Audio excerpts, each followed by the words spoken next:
Hey, good morning, group leaders. Hope you're doing well this morning. Hope you're having a good week and surviving all the snow. Looks like we've got some more on the way. So just hang in there. With snow, we just want to update you on kind of schedule stuff for your group. A lot of you have already taken advantage of canceling a week or rescheduling a week or packing a couple weeks into one. Just want to encourage you with the weather, just lean into the rhythms of life and make the best decision for your group. For example, our group tonight, we are going to cancel for tonight because of the snow that's still on our road. It didn't get plowed. And what seemed wisest to us was to go ahead and cancel and reschedule so that we have a night where everybody can get there safely. And I'm not feeling great, if you can't tell by my voice, fighting a little bit of a cold. And so my wife, in her wisdom, said, hey, Adam, you probably just need to get some rest. So getting this video out to you, and then I'm going and getting some rest and trying to get feeling better. So hey, I wanted to be able to come to you guys today with some stories of what's taking place in Love Where You Are groups all around Southern Indiana. We've got some great stories to celebrate already of what God is doing. And what I love about these stories is that they all point to Him. They all point to Him.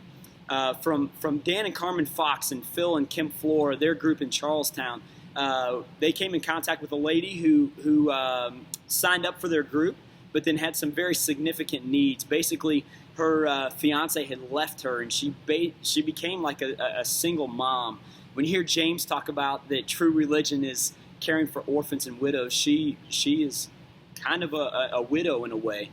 So they jumped in to be able to help her out with getting her apartment cleaned up and getting it back in order so that she can get moved out and into a more permanent place. That's loving where you are. I've also heard some stories from Dave and Bonnie Cook out in Greenville. They shared about a family that is part of their group who, through some circumstances, ended up taking in some of their nieces and nephews and fostering them, basically becoming like extra children. And their family almost doubled in size overnight. And what was awesome about that was I was talking with the dad who took these kids in, and he said, man, if it wasn't for the group, I don't know how we would have made it. During Christmas, the group helped provide extra presents for these kids. They helped provide groceries for this family, and they helped provide financially. And he said that if it wasn't for them, we would have been carrying a lot of worry and a lot of weight, and we wouldn't have been able to celebrate Christmas with the same mindset had they not come alongside us and bore this burden with us. Guys, that is loving where you are. Another example of this that we're hearing is from Mike and Jenny Scarfia in Floyd's Knobs. Mike and Jenny recently adopted their nieces because of a family situation.